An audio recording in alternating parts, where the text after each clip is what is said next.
Hi internet people. So in this final Fangirl Freakouts focusing on a web series that will be discussed at ClexaCon, I'm going to be talking about Venice. So Venice is doing a panel at ClexaCon, but I don't believe they're in the film festival yet.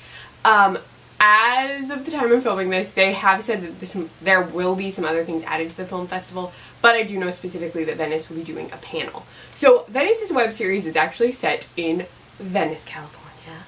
I think Venice Beach. Yeah. I've only been to Sacramento. That's where my mom's family is from. And the area of Sacramento I've been to looks weirdly like where I live already, except it has a Carl's Jr.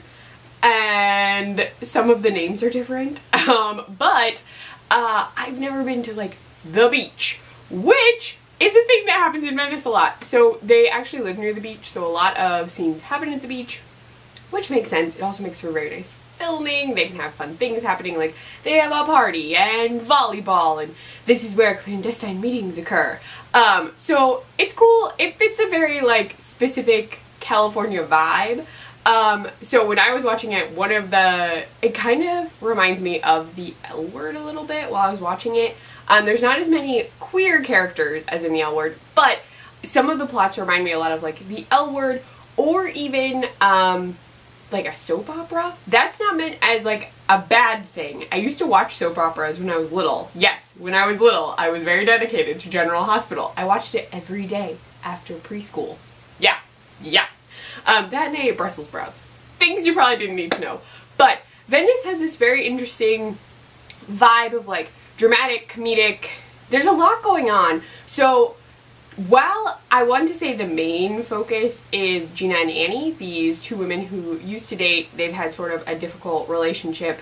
There's a lot more going on, so we do focus a lot on them individually. So I guess technically they are like two focal point characters where everything sort of comes off of them. So Gina has this mentality where she dates. She mostly just hooks up with women and then doesn't really want to date them. The problem is that Annie really likes Gina. They've had a relationship and she wanted it to be more. It wasn't. They hook up at the beginning of in the very first episode of season 1, and then season 1 is them working through whether they should get together, what they're going to do about it. Gina is dating someone else. Annie winds up meeting someone else. So it's a lot of what's happening with their relationship in season 1.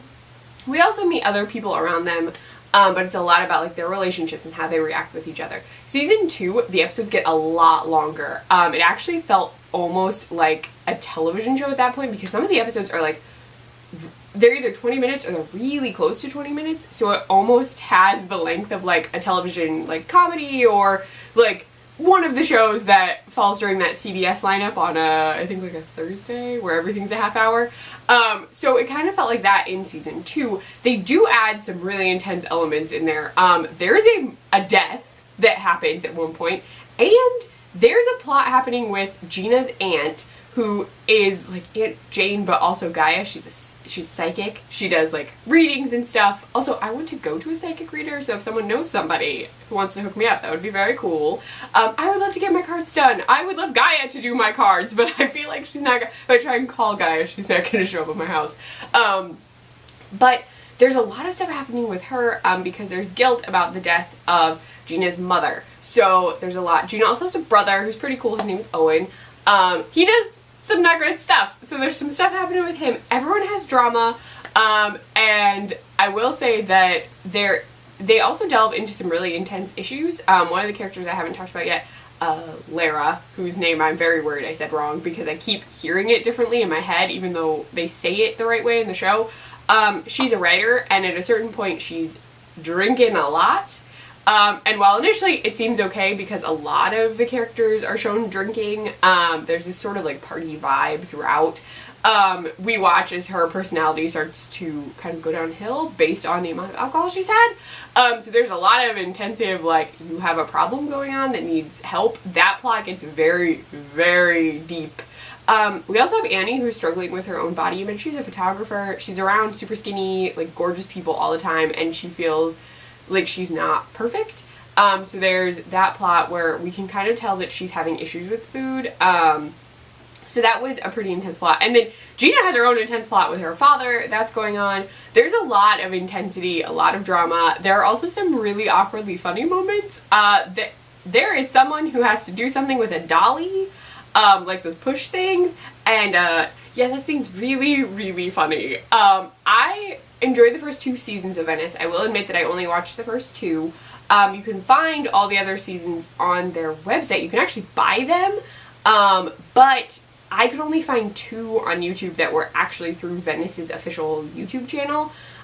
There were other YouTube channels that insisted they had like seasons 3, 4, and 5, but I was not going to watch them on there because I don't know how they got there. So I did only watch the first 2. I would watch the other 3. I'm just gonna have to figure out like when that's gonna happen. But as of right now, I've only seen 2. If you've seen the rest of them, I would love to know what else happens. So please feel free to let me know. Oh my goodness, my dog is barking. He's been barking on and off during all of my videos. There's like a cat or something hanging out outside. But if you've seen them, let me know what you think of Venice in the comments down below. Are you planning on going to the Venice panel at ClexaCon? If you are, I'd love to know.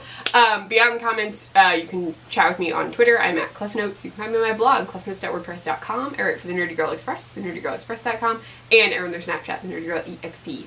Bye, internet people.